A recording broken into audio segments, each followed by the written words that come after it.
regular season. It's a 3-game series. Purdue hosting Michigan State, closing it out here with conference play. Alex Brophy, Gavin Connolly, welcoming you to Bittinger Stadium in gorgeous, sunny West Lafayette. And this series has a lot of conference standing implications this week. She'll pop that straight up. Little chip off the bat over to Campbell in second. That's out number 1, retired on the second pitch. And that's exactly what Purdue was looking for defensively. You mentioned the fielding percentage at second base. And she'll take ball 4 and a walk. That's going to be the 9th walk of the season for Fox and the 50th for Gossett.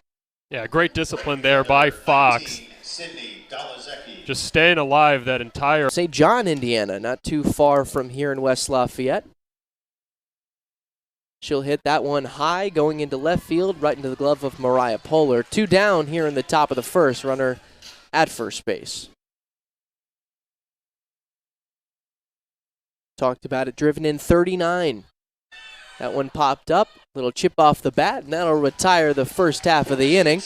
Couple of pop-outs, 1 to second, 1 to left, and 1 to third. Spartan scoreless as Purdue comes to the plate for the first time.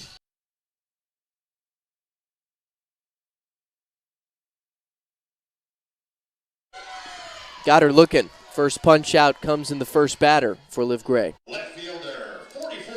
And only the 26th Poehler, second in stolen bases on this Purdue team. And in the Big Ten as well, only 2, Chloe Banks. Ooh, the appeal to the third base umpire, Ellen Deck. Gray played 3 years at Portland State.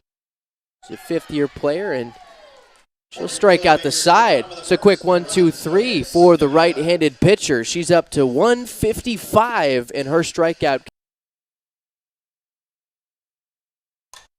That one hit on a line drive into center. Going to fall into the glove of Kiara Dillon, who was right on time with her positioning. 1 down. Here to lead off the second. She'll line that one over the head of Moy, falling into shallow left field. It's a base knock for Lee. That's her 35th hit of the season. Great little piece of hitting. She'll pop that one into the air. Play to be made, and Scarmardo hauls it in, keeps the runner at first, and puts out number 2 up on the screen. Woodlands University was a 2022 NFCA first-team All-American, a 2-time Southern Cal Intercollegiate Conference Athlete of the Year, as that one is lined into the glove of Campbell. Swing and a miss. First 2 were looking. That time she gets her swing in. Now up to 4 strikeouts for Liv Gray. She is weird. And that ball will make contact with the outside leg of Hayes, so she'll get a free base. And that's going to be the 18th batter hit this season for Liv Gray. And that'll be a walk. First walk of the day for Liv Gray, her 47th of the season, and now 2 runners on, 1. That ball pops straight up, play to be made, and it is hauled in by the first baseman, Bashirs. 2 outs. Now the force out goes to first. In a hole. That one popped up. First baseman again. Oh, excuse me, it's the catcher who will make the play. So it's Hannah Hawley who ends the inning. Purdue puts 2 on. Can't set the Michigan State single-game record for stolen bases this season. She'll take ball 4 and head to the bases. She's 19 for 21 in stolen base attempts this year. Predominantly used as a pinch hitter, collected 9 hits in that role. Runner taken off for second, coming in on the bounce, and they sneak it through center. Now she's going to go to third, and Ross easily puts herself within scoring position. That's 2 for the price of 1. A transfer from Tennessee a couple years ago, appearing in 110 games for the Lady Vols. Lined right into the glove of Scarmardo. That's why you cheat the third base. That one line into left field and caught by Polar. Purdue escapes the savvy base running of Alexis Ross to keep the Spartans off the board in the top of the third. Liv Gray. Purdue is dead last in the Big Ten in conference play in batting average. There's a pop-up that will be caught. But as I was saying, Purdue dead last in batting really kind of turned the Boilermakers season around. Long throw from third is in time. 2 batters gone. Well, you mentioned that win streak. The longest Big Ten winning streak in program history was set this season. 7 games. That one lined hard, dropping into left, and it's not caught. Mariah Polar with a base knock, and Purdue gets their first hit of the day. 35 with 2 outs. Big spot here.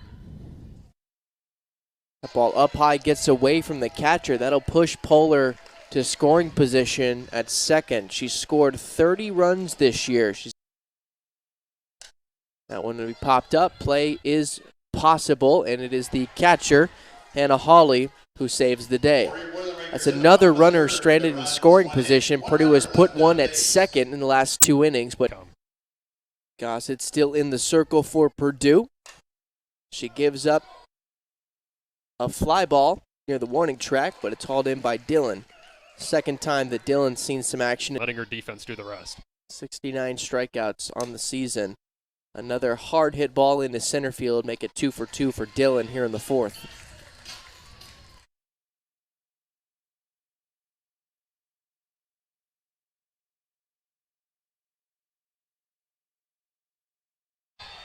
That one outside, ball 4.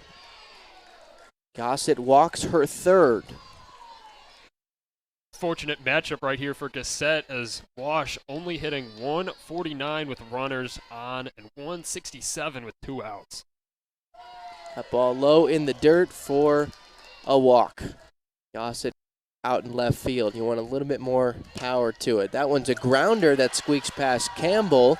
A base hit, runner coming home, and they are going to score one. The Spartans will take a run, and it will stay as they're going to get a run down here at third base. Flipped over to Scarmardo, and they got her trying to steal home, but the run still counts as it.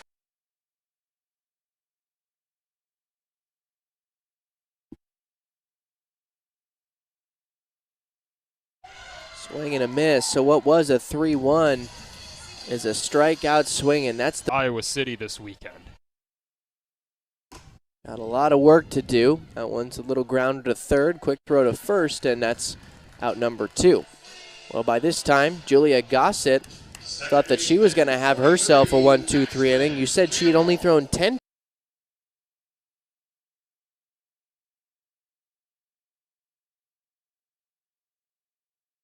Swing and a miss. Strikeout number 6 through 4 innings of work. Liv Gray is standing strong. She had a great career. She'll smack it over to Campbell. Quick throw to first. Out number 1 here in the 5th.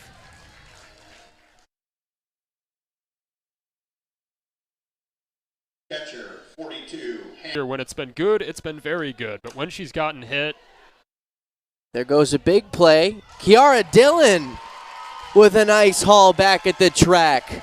That thing was fishing to go 221, but Dillon is now 3. Her first year in the Big Ten, but Kiara Dillon, a seasoned vet here in the conference, doing what she does best. And the Boilermakers work through a big play for out number 2. Hits in her 7 total hits, 3 doubles and a triple. Wide and crouch stance, swings at a 2-2, and that's strikeout number 7 for Liv Gray. Doubled twice. One of those was a 2 RBI double to walk off the Rutgers Scarlet Knights. That one's a fly out. Puts up out number 2, and we'll get the on the same page with Hawley. That time she got her looking. 8 punch-outs through 5 innings for Liv Gray. So she is not in the field. That's another fly ball into center, and Kiara Dillon is on the money out there at the warning tracks today. A quick 2-out situation for Purdue.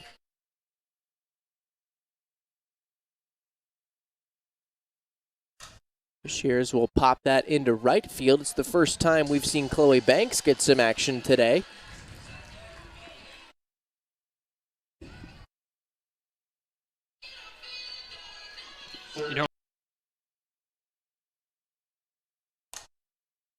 Little chopper to Raymond, and she'll get it done herself.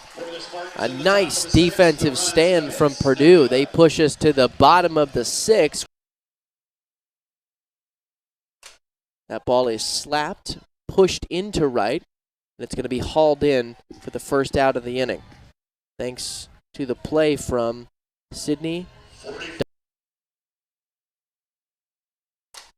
She slaps that one into left field, but it's going to be hauled in by Janae Walsh for out number 2. Thought that was going to be the breaking play for Purdue. Instead,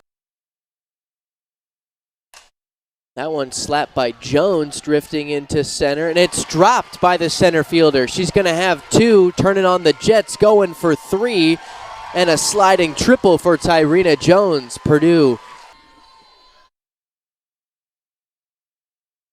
swing and a miss. 9 strikeouts, and the Spartans stand tall to keep the Boilers off the board. The big play from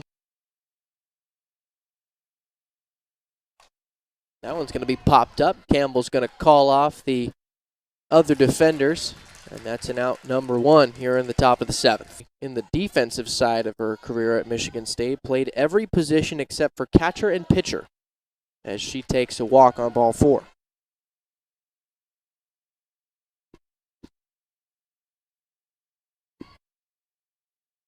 Lead for most innings pitched this year. So wondering, maybe fatigue setting in a little bit, because this third inning does not look the same from the first 2 for Julia Raymond. She lays down a bunt. Raymond will scoop it up, head over to first, but she beats that throw by a mile. Bases loaded on a reaching bunt.